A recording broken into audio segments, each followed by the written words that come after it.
Hi, my name is JSims, and the professional I chose for this assignment was artist management, Mr. BobDoyle.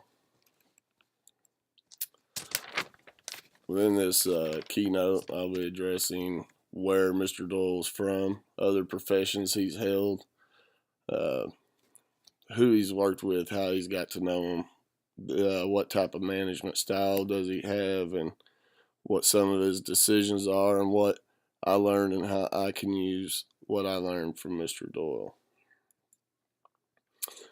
It was very difficult to find a lot of information on Mr. Doyle, but after a very gutsy phone call, I was able to figure out that he was from St. Louis, Missouri initially, but moved off to Nashville probably around 1975, I believe. Mr. Doyle has performed many roles within life and even more so in the music industry. He was assistant director of A&R for Warner Brothers Records, as well as an director of memberships at ASCAP, and he also performs within his own publishing and production company, BobDoyle and Associates. Mr. Doyle is also an aircraft pilot. He served 25 years in the United States / Tennessee Air National Guard as a pilot on a C-130 aircraft, and has deployed from Bosnia and Desert Storm. Mr. Doyle got started within music management by being introduced to none other than Mr. Garth Brooks. Apparently, Mr. Brooks had left such an impression on him that Mr. Doyle decided that he was going to go ahead and start a journey on artist management and help Garth out along the way. Man, did that prove effective. Some of the artists that he directly works with are, as I previously mentioned, Garth Brooks, but we'll come back to Mr. Brooks, Pharaoh, The Features, and Brett Kissel. The Features, Pharaoh, and Brett Kissel, they are mainly just affiliated with Mr. Doyle as an approach signing to help guide their career. Garth Brooks is a very unique situation within Mr. Doyle's profession and life. Meeting Garth back in 1986 and just jumping on board with him is pretty much the establishment of both of their careers and the relationship that they have today.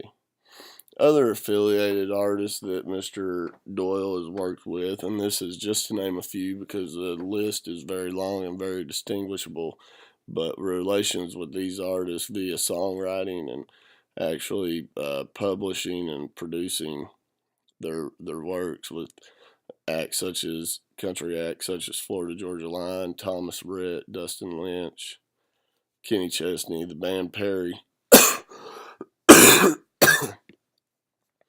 As I previously stated, this was a very tough nut to crack because Mr. Doyle is very secretive. He doesn't broadcast any personal life information or business information, for that matter, out there very, very much. But from my study, I could see that he was kind of aggressive in his management style. He knew what he wanted within an artist, and he also knew how to go after those that tried to take advantage of his artist. As I previously mentioned, undisclosed is a big factor in this assignment, but he seemed to explain as though he tailored the entire aspect of his style to artist specific. Now, although he is with the Features and Pharaoh and Brett Kissel, he is exclusively with Mr. Brooks. And he seems to be pretty secretive in that manner, too. I mean, Garth Brooks is the only artist that I've ever seen be able to sue MP3 and have suits against YouTube videos. If I put one up today, it'd be down within 5 minutes more than likely, because Mr. Doyle and Mr. Brooks have completely owned the industry in the artist management relationship favor pretty hardcore, I guess you could say. Positive decisions made. This is another undisclosed thing. I mean, I guess quitting ASCAP and working with Garth Brooks, embarking upon his own journey and letting his life take its course professionally and personally. The the same thing goes along with negative decisions made. I'm not sure if he actually has any professional negative decisions made. Maybe not being as effective or as efficient in a certain aspect for a certain artist, but he seems to have always capitalized on what he's put forth in trying to achieve. Several things I've learned from my research of Mr. Doyle that I will have to first off be aggressive. Aggressiveness is a key trait, a key projection of personality within this industry. And another thing is to be persistent. I mean, being persistent, the music definition of it is to be constantly involved and constantly get out there and basically annoy people in a tactful, polite, and silent manner in a way. But I also would need to build trust, further trust, and continue to build trust with my artist. It was one of those things that came as an eye-opener to me whenever Mr. Doyle spoke about going on deployments, that he would talk to Garth about it, and Garth would tell him, take care, we've got the home front. So having a trust like that with the artist and the manager together, halfway around the world, doing God knows how many missions throughout Bosnia and Desert Storm, you have the ability to continue to build if you can make it through something like that and have that much trust instilled in a partner, because that's basically another thing I've learned, is that it's a partnership. I need to monitor my surroundings as well. That's a good lesson. Mr. Doyle has won lawsuits against the MP3s and stuff, as I previously said. And that's because he sees what's coming, and he knows how to protect his artist's work and the artists themselves. And he goes at it aggressively, persistently, and through the trust. And he takes action. That's another thing, is you've got to always be able to take action. Applications of what I've learned, I perceive that I should put all willingness to take risk and be very vigilant of my surroundings.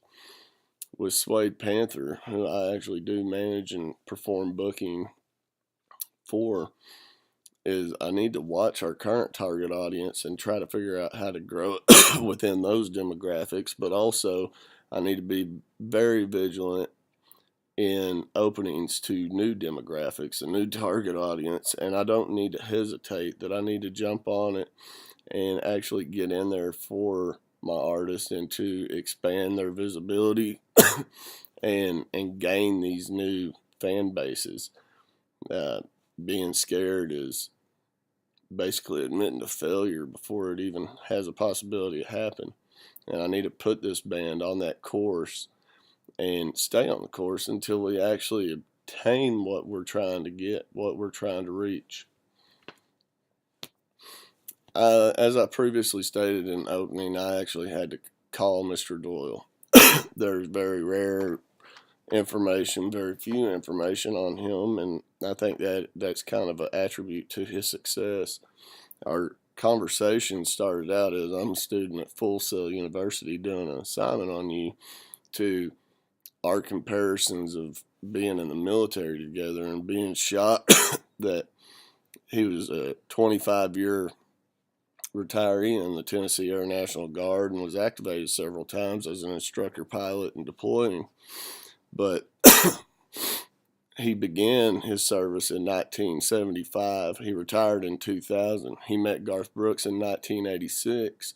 So that right there tells you that the trust is immeasurable.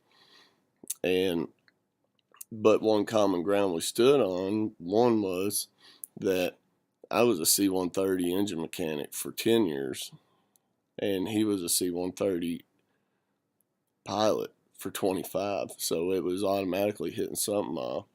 And then another one is I work very closely with a guy named Mike McClure of a band called The Great Divide from back in the 90s, who has actually sold a song to Garth Brooks titled I'd Rather Have Nothing. And so we already had that correlation there, but it was one of those 2 degrees of Mike McClure and Garth Brooks that kind of met up. But we had good conversation. We talked about how making money may not be the most important thing, but getting good music to listeners. And he stated that God knows we need more good music out there. So I think he sees not so much of a failing industry, and not a commercializing industry, but a lot of artists actually selling out to what they think they want to gain a fan base. And I mean, I actually got pretty tickled whenever we hung up because he stated that we'll talk soon. That may mean nothing, but it actually brightened my day up a little bit to hear that. We've talked about where Mr. Doyle's from, what he's done, and the actions that he's taken to get to where he is and to get his artists to where they are, as well as his company. I think the biggest takeaway from this is building trust, being persistent, secretive, and aggressive. And although I couldn't find a lot of information on Mr. Doyle, there won't be a video of him that I'll be able to post. I'm very happy, very excited, and very satisfied with how this assignment turned out for me. And I hope maybe you got the same pleasure off of your assignment.